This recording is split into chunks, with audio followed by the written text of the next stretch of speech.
You are entering the Flip2Freedom video experience. Have I got your attention now?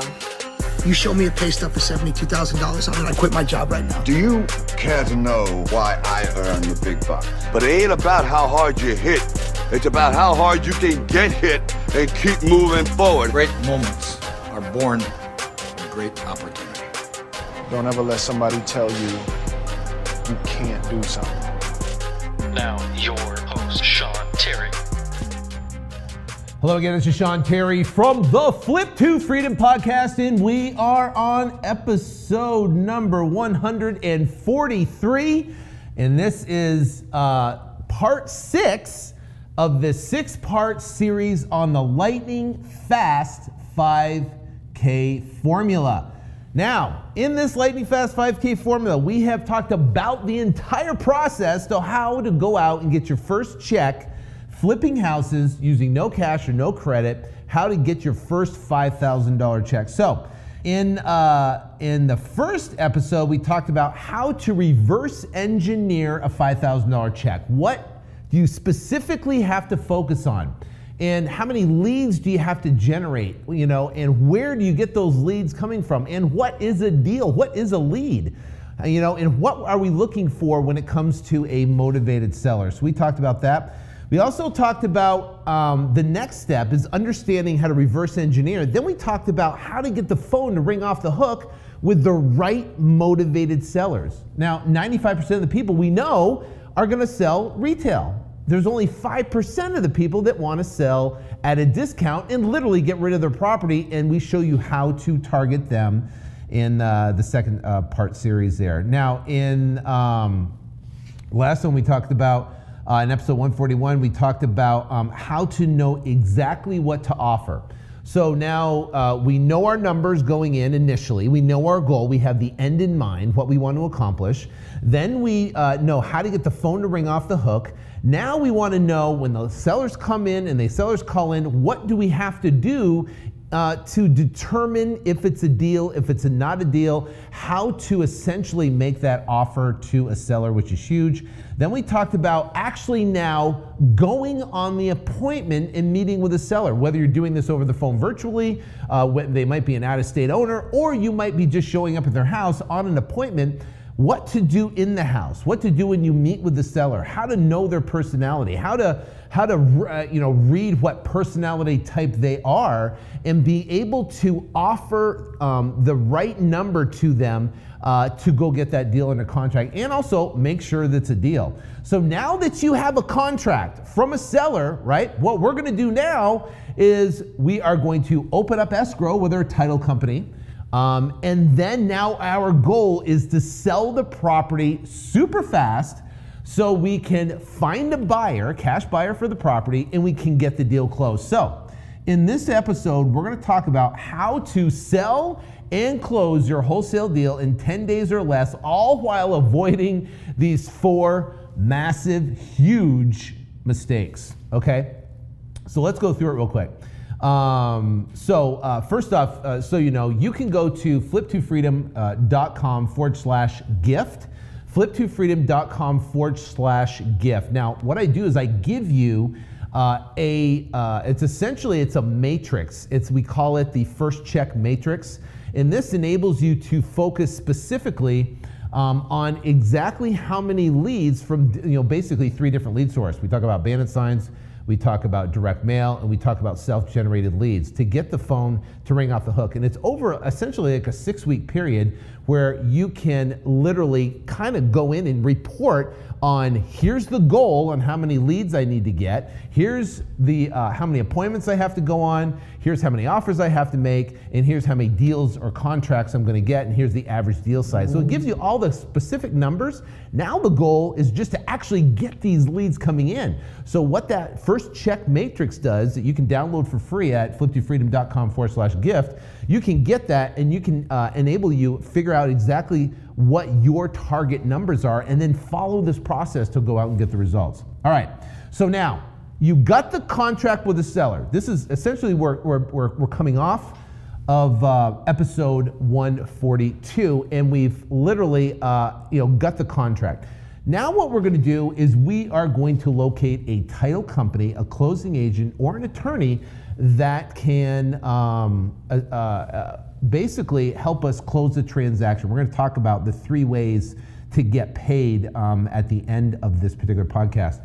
The bottom line is, when we're looking for a title company, we want to find someone that is experienced and investor friendly. Some of the best places that I have found to find title companies is Facebook, right? It's you go on Facebook, there's a group called Wholesaling Houses Full-Time. Wholesaling Houses Full-Time. I got a friend of mine, Alex Youngblood, that runs that group. And essentially what happens, you can go on there and ask a question, say, hey, do you have a title company in Boise, Idaho? And there's someone in Boise that's doing deals, and they're gonna say, hey, I got this great investor-friendly title company, and her name or his name is whatever. So you can ask there. You also, too, can go to your local RIA, Real Estate Investment Club. And in the Real Estate Investment Club, there you can ask some of the people there if they have any investor-friendly title companies. And when you do that, you know, you want to have someone that knows how to deal with investors, and they're going to understand the 3 ways to get deals done, and your life is going to be a lot easier. I can tell you, we have 2 title companies that we basically, because one title company can't handle all of our business, so we break up our business between 2 title companies. We have Eileen and Noemi.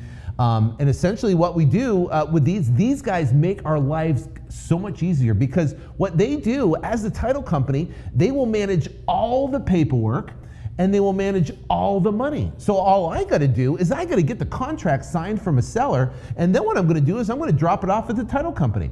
And what they're gonna do is they're gonna search the title, they're gonna make sure there's no liens and judgments and mortgages and anything, and they're gonna figure out what it's gonna take to get these closed, and those are called Schedule Bs, and let them deal with that. But what's gonna happen is now they're gonna wanna clear those Schedule Bs. If there's a loan, they wanna get a payoff, right? Because that loan's gotta get paid off at the closing.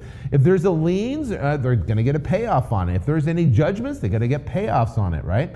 You know, if there's any other, like maybe it's in probate, you know, maybe there's a code violation on the property, those gotta get cleared before title can transfer. And if you have a really good title company, what they're gonna do is they're gonna facilitate and basically clearing those things on title to get the deal closed. Look at, I mean, they don't get paid until the deal closes, right?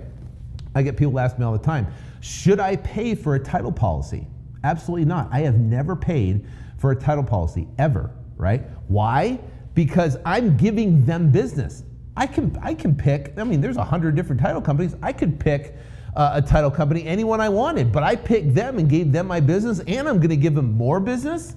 So don't charge me for a title report, right? If someone tries to do that, then I would go, listen, I'll just find another title company, or, you know, I'm gonna be doing a lot of business here and you're gonna want my business. So, you know, either I can find another title company that won't charge me, or you guys, you know, could just get paid when we close the deal. All right, so 142, you got the content. You found a title company, right?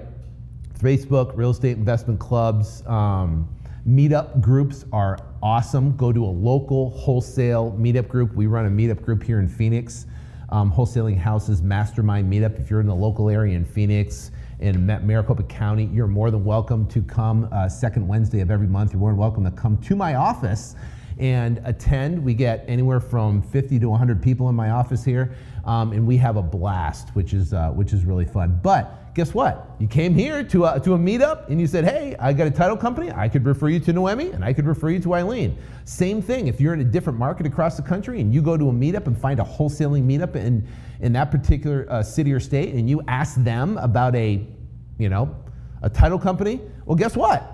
They'll be able to give you that information, which is incredibly beneficial. All right, so now let's get into this. How to sell and close your wholesale property in 10 days or less while all avoiding these 4 huge mistakes, okay? So let's talk about right now the 5 ways to get the property sold. So you got your contract, it's in escrow, your contract with your seller, and you got that in escrow. Now your goal, and see, your contract with your seller is your time frame is going to be typically 30 to 45 days to close, or sooner, right? I always tell the seller, say, listen, we could potentially close this sucker sooner, if we can get all the title work and all our paperwork and everything together. So are you prepared, Mr. Seller, to get this deal done if we could get it done in 10 days, would you be interested in getting it closed? And sometimes they're going to go, oh yeah, that's great. Sometimes they're going to need time to be able to move out, and maybe the property's vacant. Like we got this property under contract, house is vacant, and they're like, listen, we want to close this thing as fast as humanly possible. We got it under contract for $67,500 literally on a phone call. Within less than 24 hours, we sold it for $105,000 for their $37,000 profit. Not a bad deal, right? Not a bad deal. The great thing about this business is the speed of which it happens. People go, I get involved in real estate and I'm going to buy a rental and I'm going to wait till it appreciates and gets $200 a month cash flow.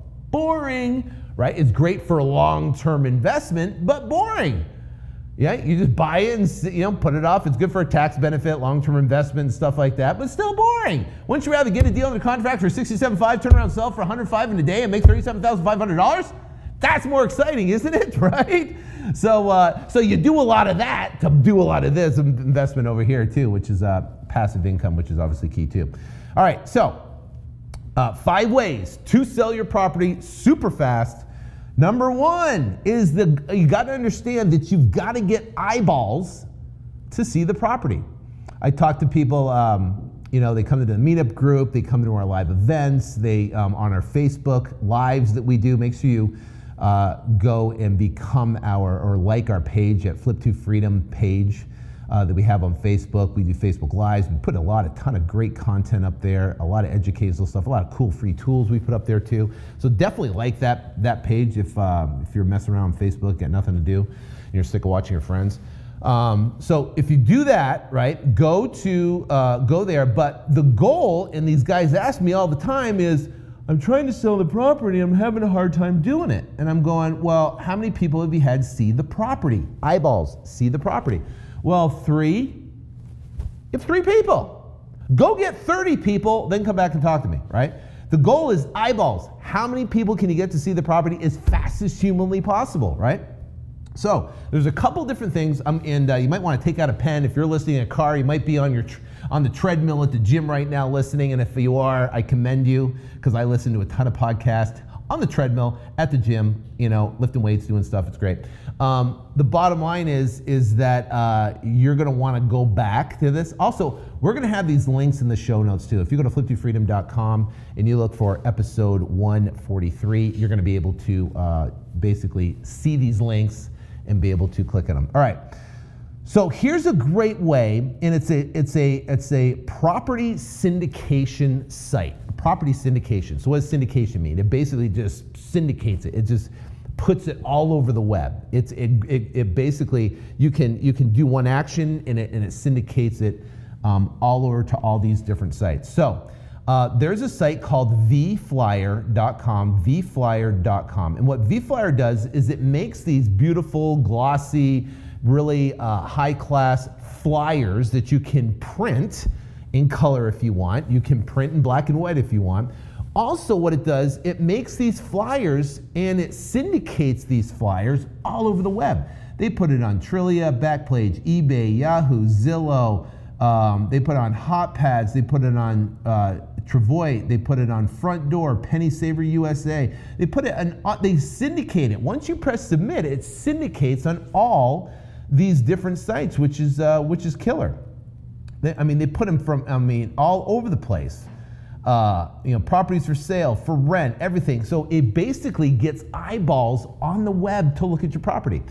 You can take the HTML code from vFlyer and you can put it onto Craigslist, or just take the image right there and put it onto Craigslist and be able to put it as a post an ad on Craigslist to get eyeballs right there. That's another great way to use vFlyer. But vFlyer is a property syndication online to get your property out to everybody and their brother.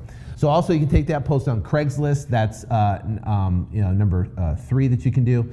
And number 4 is you want to pull cash buyers list from Find Cash Buyers Now and send them that vFlyer that you created, and you can print it off and you can send it. And there might not be thousands of them. Typically when we pull Find Cash Buyers Now, we're pulling in a specific zip code in an area where we know a cash buyer has purchased 2 or more properties. Now, if you go to findcashbuyersnow.com, you're able to pull all those cash buyers and get really specific. I want cash buyers that are purchasing properties in a specific area, in a zip code, that are buying 2 or more properties. That means they're not just buying it cash or they're buying 1 property, they're buying 2 or more. You can even do 3 or more to kind of really narrow down the list and only send it. And what's gonna happen is you're gonna only have maybe 50, 75, 100, but if you put that flyer in there, and you can do this yourself, you don't have to push it out to any company. You can do this yourself. You put that in there, you send them out, you will get calls from these buyers coming in, and you want to collect their name and email for future reference, right? Because you want to put them on your either your text VIP buyer list or your email distribution list, so when you sell properties, you can sell them quickly. Now, what we do is we put all of our properties on VFlyer, number 1, right? Which is huge. Another thing, because that basically, why wouldn't we do it? It's going to get more eyeballs, and you're going to get some retail buyers from that as well. So the other thing we do is we have a huge database of buyers that we have collected, that I have collected since 2003. So the list is to the tune of 34,000 names of people that have been interested or realtors looking for purchasing properties. So we'll get a property in and we'll email blast it out, and we're going to send a text message to all of our buyers who have purchased from us at least once. They're going to get a text alert first, and then an email is going to go out for the property. So typically with that, in our current market condition, being a seller's market right now, we will sell our properties very quickly. So if you're brand new and you're just starting and you don't have a huge list, this is a way you build the list, right? You build your text database, you build your email database, right? And you can use a software online platform called MailChimp. Now, MailChimp allows you to drop in email addresses and contacts and names of people, and you can press 1 click of a button and you can blast it out to 2,000 people for free. They won't charge you a dime. Now, if you get over 2,000, then they charge you I think it's like 29, 19 bucks a month or something like that, fairly inexpensive. But it is a great way to get a lot of eyeballs on a property very quickly. We'll blast it out, and we'll get 2,000 or 3,000 or 4,000 people looking at that email at one time, and there'll be someone interested that's going to want that property. Okay, so that's incredibly important. But you got to start from somewhere. So the other thing is what if you don't have a database of people to send an email out? What do, right? And without partnering with other JV partners and stuff like that, something you can do on your own. Well, think about this. Realtors are searching for sellers so they can list their properties. They're also searching for buyers. A realtor, right, has lots of buyers. So think about it. If you find a buyer, you've got one buyer that's going to purchase from you, and they might purchase 5 properties a year, 10 properties a year, whatever the case may be. You might find one realtor, and that one realtor might have 10 buyers. And those 10 buyers are buying 1 or 2 properties a month. And guess what? You could have one realtor that you can work with that is going to literally sell all your properties for you. Now, the cool thing is you don't have to pay your realtor. The realtor tacks on their fee on top of the price. What does that mean? So let's say you get your contract from your buyer, and you're putting it out to the market for $100,000. You have it under contract with a seller, right? That's now you've got that contract. You met with the seller. You got it under contract for $90,000. Now you're going to want to make 10 grand, and you put it out to the market, right, for $100,000. You got it under contract for 90. You're going to sell it for 100. You put it out there. A realtor calls up and you put it out on that list there, and the realtor says, hey, I got a buyer for it. How do I get paid? And you say, tack your fee on top of the price. Now, typically, a realtor can expect roughly a 3% fee, right? But we have realtors on a $100,000 deal that will tack on $5,000 because they bring the relationship, and the deal still makes sense to the buyer. So that's something they just tackle. They put on $3,000 and they write up the contract for $3,000. They send over a commission agreement to the title company. And when the buyer wires in $103,000 plus closing costs, $3,000 goes to the agent, the $100,000 goes to, or $10,000 goes to you, and $90,000 goes to your seller, right? So using something like eCampaigner Pro, this is another link, eCampaigner Pro enables you to go to a specific market. It might be Idaho, it might be Dallas, Houston, Austin. They have an email list of everybody all across the entire country. So what you can do is you can pick whatever market you're in, you can take the pictures of the property and put essentially a V-flyer up on eCampaigner Pro. You can't put actually V-flyer, but you can put something similar too, because they have flyers of their own. And basically blast that out to all the realtors in that particular area. So they see off-market deal. That's what I do in the headline, in the subject line. Off-market deal with $20,000, $30,000, $40,000 of equity. Boom, the phone will ring with her saying, hey, I got a buyer that wants to buy this property. Boom, you're done. You get your property sold quickly. So these are 5 ways, well, we got 4 ways because the first one was eyeballs, but 4 ways that you can sell your property in lightning speed, right? And when you do all of these together, you're gonna get so many eyeballs to the property that you're gonna collect a lot of interested buyers and you're gonna build your buyers list very quickly. Now, people always ask me, do I build my buyers list first or do I find a property first? And my answer to that is, depends on the market, okay? Depends on the market. If we're in a seller's market, which we're currently in, what does that mean? A seller's market means there's low inventory and there's more buyers in the market than there are sellers. Inventory is low, lots of buyers, not a lot of inventory, and this is nationally across the country. When that happens, right, it becomes a seller's market. He who controls the real estate controls the deal, controls everything. So your goal in a seller's market is get as many deals as humanly possible, because it's easy to find buyers. You start getting eyeballs on property, you're gonna have people going, I'll take it, I'll take it, I'll take it. Yeah, we made one phone call on that property, sold for $105,000. Why? He's like, I'll take it. Because he knows we're gonna put it out and it's gonna fly off the shelf, okay? So that's number 1. Number 2 is you look for buyers when it's a buyer's market, right? A buyer's market means there's tons of inventory and there's tons of sellers out there and there's not a lot of buyers. So now buyers can pick and choose the properties that they want. So now what you do is you go to, now since there's so much inventory, there's so many sellers on the market, we just don't want to go find deals, we want to find the right deals. So we go to the buyer and we go to the buyer and say, listen, tell me your criteria. Tell me exactly what you're looking for, what zip code, what price point. I'm going to go find the deal. I'm going to go, how many properties do you want to buy over the year? I want to help you achieve your goals. And then boom, you go out and find those properties, specifically exactly what they're looking for, and then tee them up to that buyer. Okay, so it all depends on the market. Currently, we're in a seller's market, and there is not a lot of sellers and a ton of buyers, so the deal is what you want to focus on. All right, now, okay, so that's basically several ways that you can turn around and sell your deal quickly. The next one is talking to buyers when they call. Now, this is important. Talking to buyers when they call.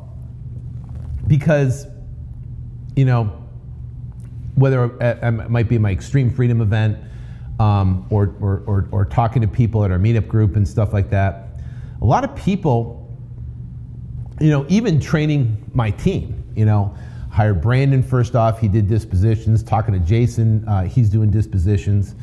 The number one thing when we're talking to buyers is realizing that you control the deal, right? You control the deal. And it's your deal, you set exactly what happens. For an example, a buyer calls up and you have this property and you put it out on eCampaign, you put it on VFlyer, you put it on Craigslist. Guy calls up and he tries to bully you because he knows maybe you're new. But you're not going to stand for that because you're listening to this right now and you're going to know what to do.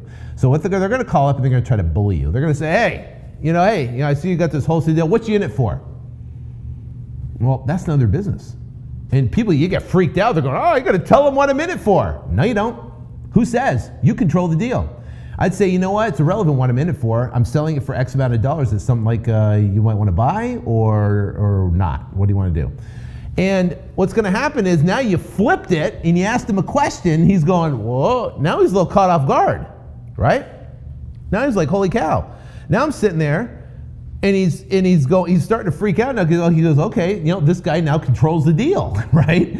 So kind of a different deal. So the number one thing is having confidence, knowing you control the deal. So if a bully calls up and tries to plow you over for whatever reason whatsoever, you can lay down the law with them and basically say, hey, I've got the deal. And some buyers will call up and say, hey, you know what? I'll take it, but we're going to have to use this title company. No. I control the deal, and we're using this title company, right? Or you don't have to buy my property. Why? Because I got someone else that will, right? It's an attitude going in that's your deal, you control it. Don't let them push you around, right? I know they did when I first started. They called up, what are you in it for? $76,000. Okay, you want to use yours? Okay. Every time I did that, it always blew the deal. Every single time. Finally, I realized I got up backbone, which is back here, right? And I started stepping up and saying, hey, I control it. And guess what? Everything changed. And guess what? People will get in line if they know you're serious. Now, next thing, act as if you got a huge chunk of gold and it's the last piece of gold on the planet.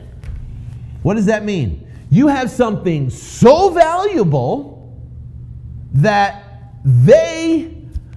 purchasing it, they are lucky to be talking to you about the property. Why? Because you got the last piece of gold. Act like it. When they call up and go, how's it going? Good. That property's still for sale? Yeah, I'm trying to sell it. I've talked to 3 people and they haven't bought it yet. Do you want to buy it? No. When they call me, it's like, how's it going? I'm going great. Hold on, man. I got my phone's blowing up off the hook. I just put this deal out. I'm just, hold on a sec. Right? It's perception versus reality. You might have nothing going on. You might be sitting at your house, right? Picking your nose, watching Barney. The phone rings off the hook. You're standing up and going, hey, oh my gosh, phone's blowing up off the, man, I just put this sucker out, man. It's like going nuts right now. I'm just going, hey, are you interested in this property? Yeah, tell me about it. Okay, great. It's a 3-bed, it's 2 baths, 1,700 square feet. It's an awesome area. Got a great price on it. Comps are going upwards to 150, 160, and I'm putting this thing out for 105. I got 3 or 4 other buyers coming to look at it. What do you want to do? Right? Different attitude instead of going, I'm sitting home picking my nose watching Barney and I'm looking for a buyer. Right? Different thing, right? So, and I'm not saying you do that. I'm saying that's what I did, when I first got started, even though I didn't watch Barney. Anyway, so it's like selling a brownie, right? Think about this. You walk into a bakery, right? And you smell, have you ever walked into a bakery and you smell that smell? It's like walking into Sprinkles. Have you ever had Sprinkles?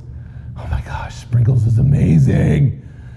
I have a house in Dana Point, California. We go over there and we always drive up to Newport. And in Newport, by Fashion Island, there is a Sprinkles there with a line out the door all the time, 24/7. These cupcakes are that good.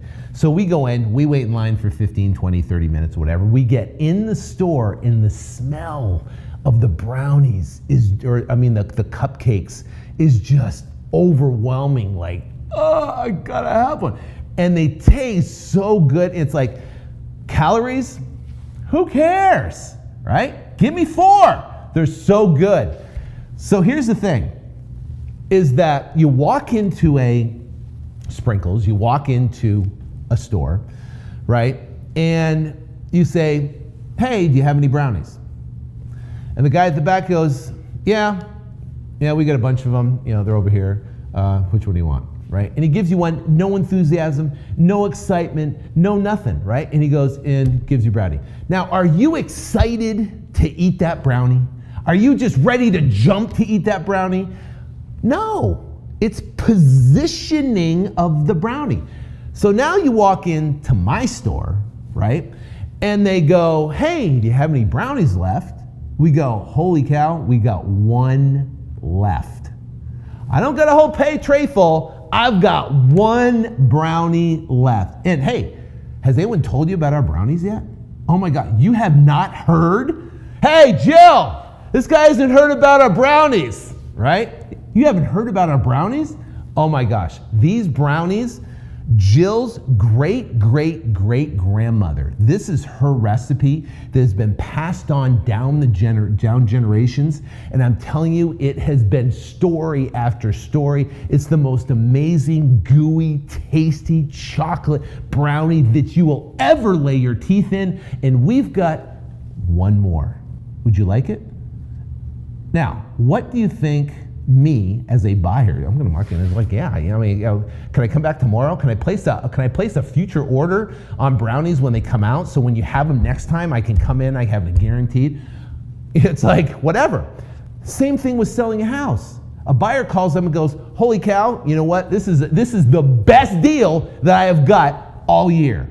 I'm telling you, I've done a lot of deals, but this deal is ridiculous.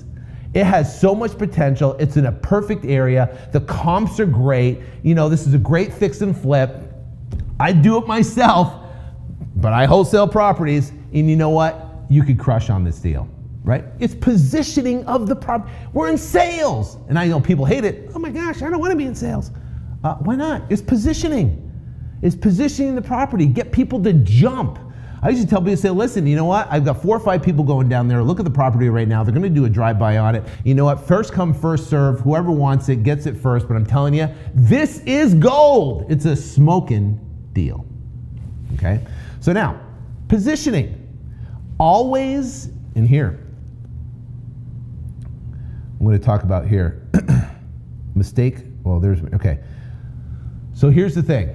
Mistake number one, I want to go back to mistake number one. Mistake number one is giving your price to a buyer. If you give your price to a buyer, he's always going to negotiate you down. If you tell a buyer and you're in it for $90,000, for an example, we got that property under contract, $67,000. We sold it for $105,000, right?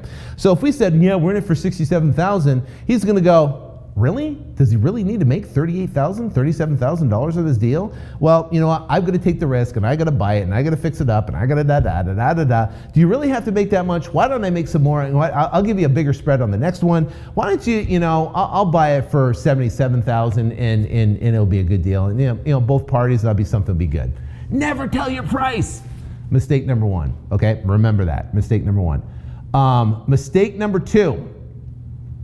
Right? Mistake number two, always negotiate the price of the house and never your assignment fee. Okay, what does that mean? So here's the thing. If a buyer calls up and says, hey, hey, I like this property, I want to buy it, I want to move forward, I want to do a contract on it. So are you doing assignment, are you doing a double escrow and stuff like that? And you go, well, I think we're going to do an assignment. Okay, yeah, that'd be great. Let's do an assignment. So what's your assignment fee?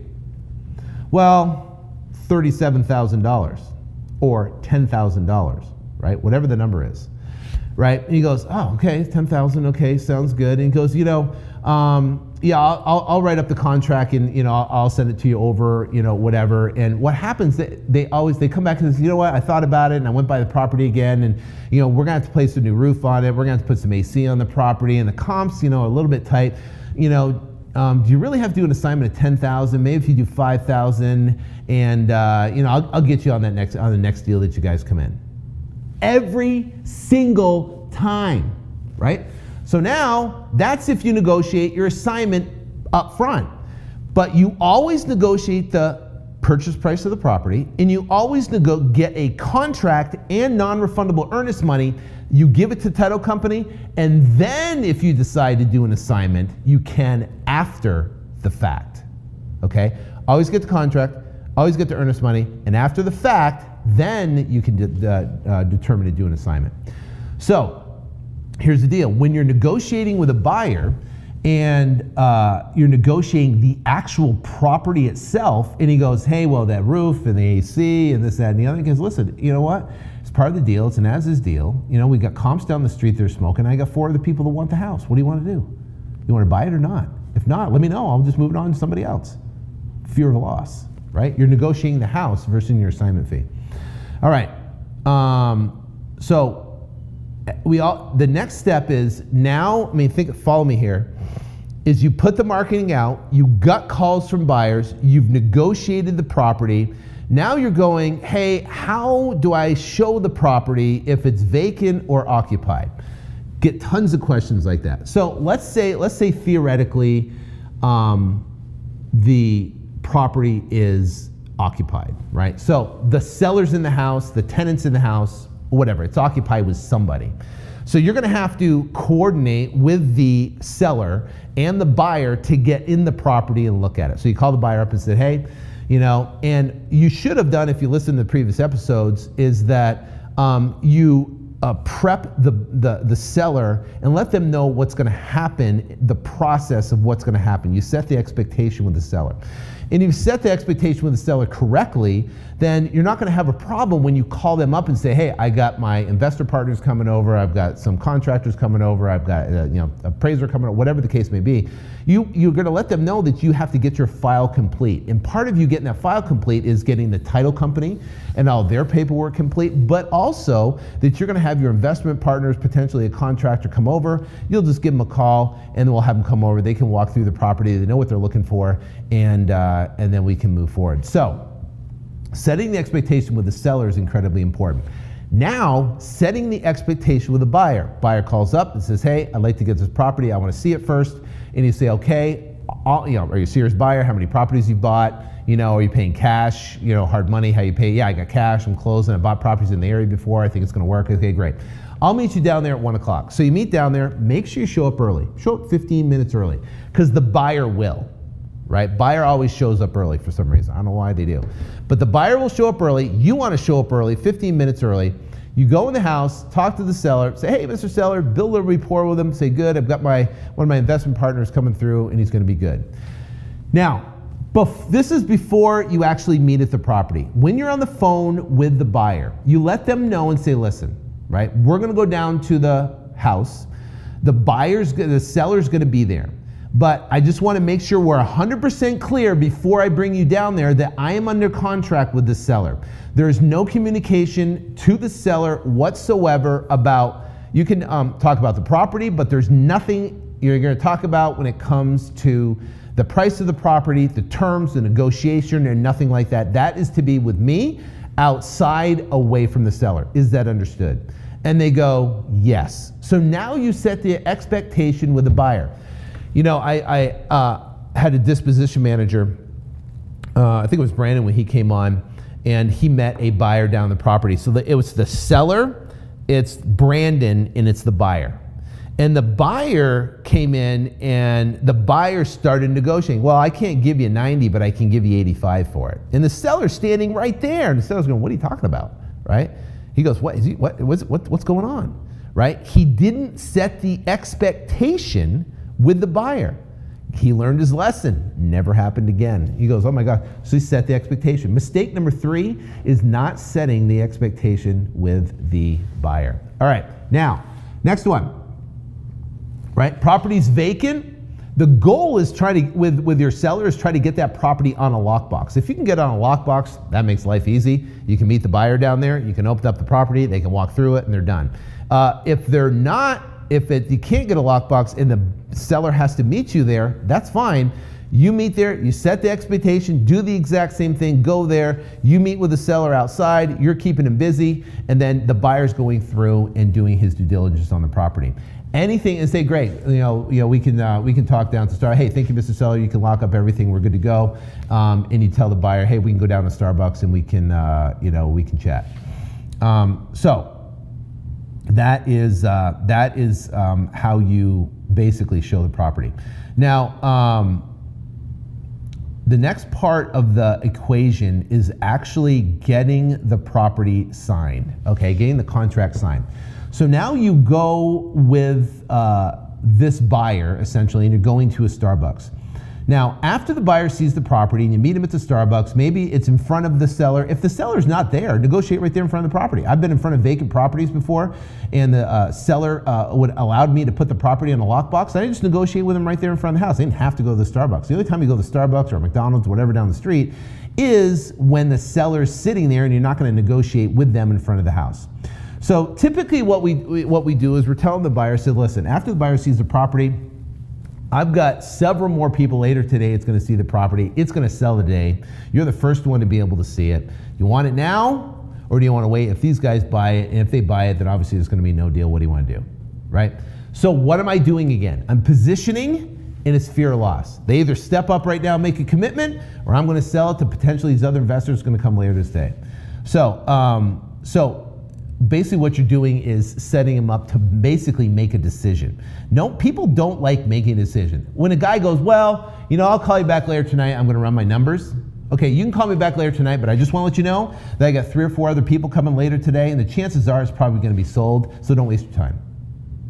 See, if you do that, they're gonna go, I'll call you back in an hour, right? When's the next guy coming? Oh, he's coming at 2 o'clock? Okay, I'll call you back before that. Okay, good. If he does that, say great. He says he takes it, say great, we gotta meet and get the contract signed.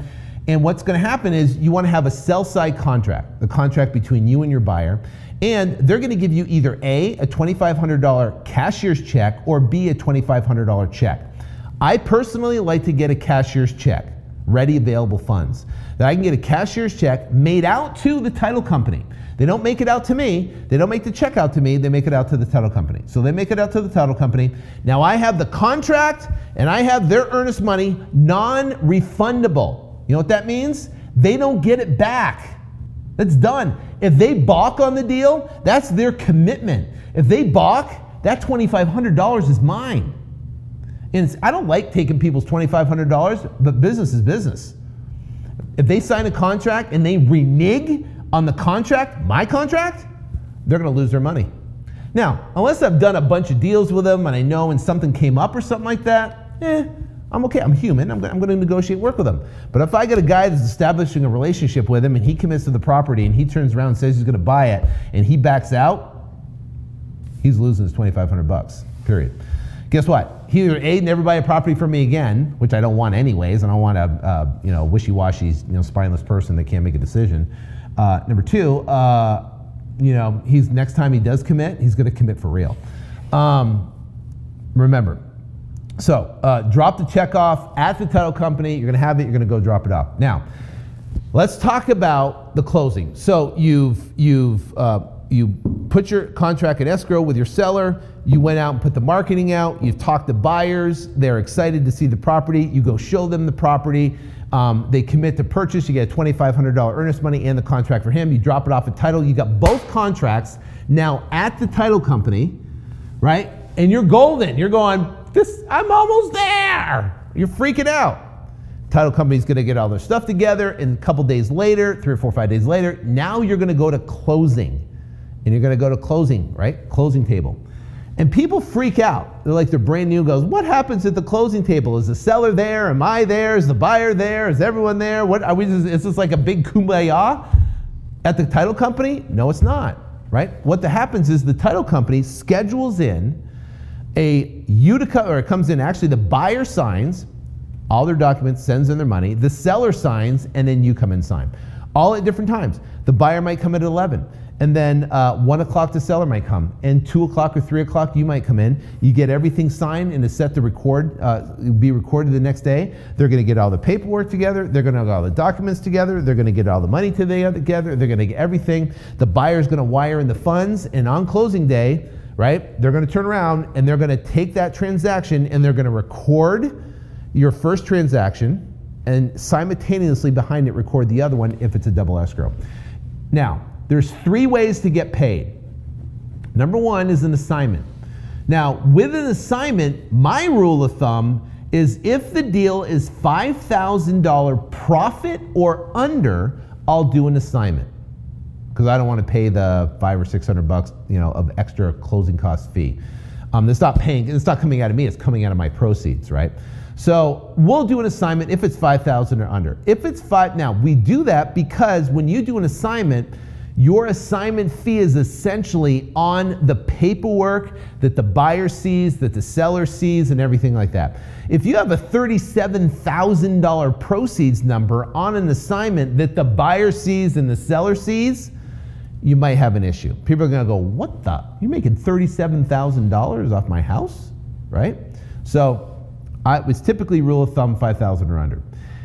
Anything 5,000 or over, you do a double escrow or transactional funding.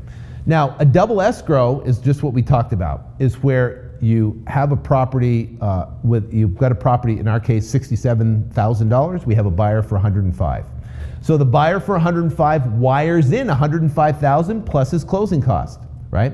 Of which $38,000 less our closing costs go to us. So we'll get about $37,000 or so. And the $67,000 goes to the seller. Everybody's happy. That's how the closing is double escrow. Buyer brings 100% of the funds that covers everything, even your funds. So that's a double escrow. Transactional funding, in this particular case, $67,105. What happens is a transactional funding company will wait till the buyer has their funds at title. The $105,000 is sitting at title ready to go.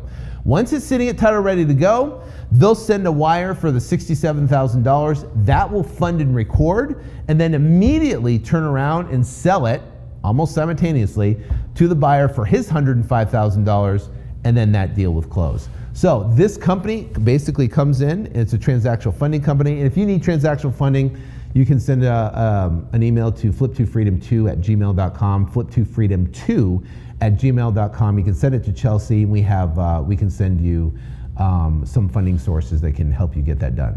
All right, so that is that. So closing day, that's a big day. That is a huge day. That is a life-altering day. That is a day where, I remember my first closing day, I was in a panic. Because I was like, oh, there's so many moving parts, and there's buyers and sellers and this and questions and blah, blah, blah, blah, blah, blah. I was going bananas. And I got an $11,008 check, and that changed everything, man. I was like, wow, this is amazing. I love this. So the cool thing is this entire process that we just went through in this 6-part series, is this really a 6-part series? Or a 5-part series? It's a 5-part series because we just put selling and closing all in one series. So this now is a 5-part series. There was supposed to be a 6-part series, but now it's a 5-part series. So we condensed it for you. All right, so the bottom line is, through this whole process, and you might have listened through the entire process, and you're going, well, I'm afraid, what if I can't find a buyer? What if I sound stupid when I talk to the seller? What if I sign a contract and I don't know what the heck I'm doing? I'm now legally obligated to buy the house. What if I mess up the closing? What if? So what happens is we have all these what ifs and we freak ourselves out. And the biggest thing that I see is that there is fear of something. It could be fear of failure, fear of the unknown. But I found this thing from Brian Tracy that was really compelling on how he essentially overcomes fear. And I want to share it with you because I think it's very important, because fear stops people from achieving amazing things. Amazing things. And I don't want that for you. There's a lot of moving parts that we talked about, but here's the thing. Once you do it once, it's like riding a bike. You get on the bike, once you get the whole balance thing down, you're taking off, and guess what? You can go anywhere you want as fast as you want. It's amazing. It's a whole new world on a bike. You're like, oh, this is amazing. Imagine being a kid and being afraid to get on a bike and never riding a bike. That would suck, right? So you don't want to be that kid. So the bottom line is you got to get over fear. So listen to this right now. Brian Tracy on fear. Fear of failure is the greatest single obstacle to success in adult life. But here's the kicker. It's not failure that holds you back. It's the fear of failure. It's the anticipation of failure. Because if you look at your life, you realize that you've failed hundreds of times, more times than you can count. Everyone has experienced failure from time to time. But resolving to be too careful can hold you back and sabotage your efforts to achieve your goals. So here's a question. Are you letting the fear of failure scare you into being overly cautious? Well, don't do it. Instead, overcome your fear of failure by taking the time to identify, define, and analyze your fears. At the top of a clean sheet of paper, write the question, what am I afraid of? Then, make a list of your fears and select the one that you feel holds you back the most. With your biggest fear in mind, write the answers to these 3 questions. Number 1, how does this fear hold me back in life? Number 2, how does it help me, or how has it helped me in the past? And, this is the key, number 3, what would be your payoff for eliminating this fear altogether? When you can identify the fears that hold you back, instead of backing away from them, move toward them. Instead of avoiding them, confront them. Eventually, you'll reach the point where those fears no longer play a major role in your decision-making. And the wonderful thing is, if you do the thing you fear, the courage comes afterwards. Then you can set big, challenging, exciting goals and be confident that you can attain them. You can become unstoppable. Unstoppable. You can become unstoppable. So Brian Tracy, if you know him, he is a great author, speaker, motivator, educator.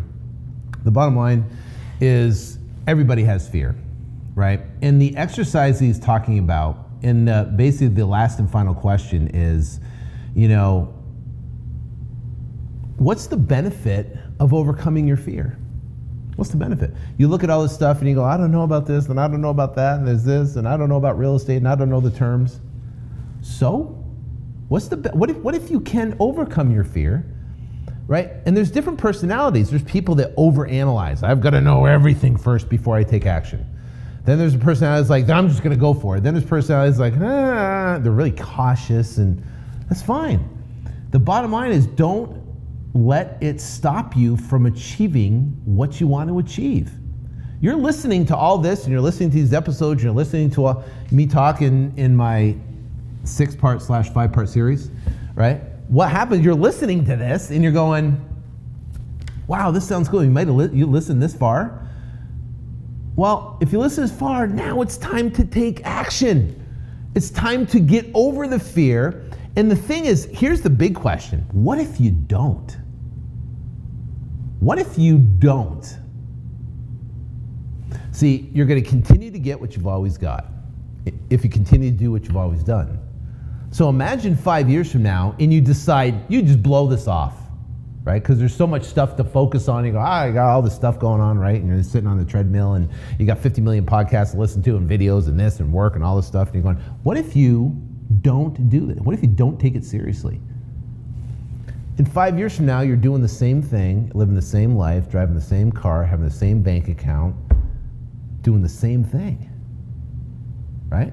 Now, it might be great. You might be going, life's amazing. Or you might go, life sucks. And see, you might want more.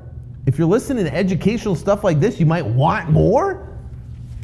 What if you don't? So I look at this and that's what I ask myself. Is like, if I don't get off if I don't do this, if I don't make that, if I don't overcome this fear, what's going to be? Right? So look at it from that perspective. And I want to thank you for listening to this series that we've had here. And I hope it inspires you and motivates you that you can do this. You have what it takes. I have not met a certain type of person that has what it takes and some person that doesn't. It doesn't matter if you're black, white, male, or female. It doesn't matter if you're fat or skinny. It doesn't matter if you're ugly or good looking, right? It doesn't matter where you come from. It doesn't matter what market you're in. It doesn't matter.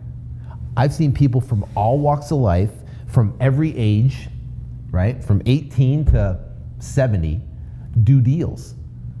And the ones that overcame their fear, the ones that made no excuses, the ones that took action, and the ones that were okay with making mistakes, just like getting on a bike and falling off, you're gonna fall off. That's okay. Get back on. You know how many times I fell off the bike? If I'm in the real estate world, tons. It's a test. If you look, people go, You can look at failure as, failure is it. I look at failure as a test of what didn't work, right? I did something and it didn't work. I just gotta do a little bit different. If I do a little bit different, well, guess what? I can make it work. And if I keep changing and find the right way, it's gonna work. Thomas Edison, he invented light. He did what, 1,000 times of what didn't work? Imagine if he got through 50 times. I'm a failure. I can't invent light. I'm such a loser. He didn't do that. He tested, modified, tested, modified, tested, modified over 1,000 times. And guess what? We now have light. And he's credited for it, right? Thomas Edison. Look at Kentucky Fried Chicken. The guy's 73 years old. He came up with a recipe for chicken. Chicken. Chicken's been around forever, right? What's so great about chicken? So he took chicken and said, I'm gonna fry chicken with my special recipe. I'm 73, I'm gonna take my Social Security check, I'm gonna get my car, I'm gonna live in my car, I'm gonna take my little recipe of fried chicken, and I'm gonna go to restaurant after restaurant after restaurant after restaurant after restaurant after restaurant after restaurant until I don't know how many hundreds of restaurants said, dude, you're 73-year-old man, you're insane. I don't want your stupid chicken recipe, right? He found one that said, okay, and built an empire of Kentucky Fried Chicken at the age of 73. So it's not too late. The time is perfect. The time is now. I mean, the real estate market, if you're listening to this right now, is perfect. You're at the right place at the right time. Don't let it slip through your fingers again. Now's the time to get started. So go to Flip2Freedom.com, Flip2Freedom.com/gift, download the Money Matrix, right? And check out the site. We've got a ton of other episodes, some great success stories of people that are crushing it right now. And let those success stories inspire you, motivate you, let you know what can be done, right? And then just take small steps. Start with the first one. Just take steps and go out and apply it, and you'll be amazed to see what can happen. So go to Flip2Freedom.com, check out, we got some live webinars we do, we got training, a lot of free information, download the book. It's a 129-page book I wrote for free. You can download that for free. A lot of great information to help you accomplish what you want to accomplish. All right? So have a great time. Take care. God bless. And we'll see you on the next episode.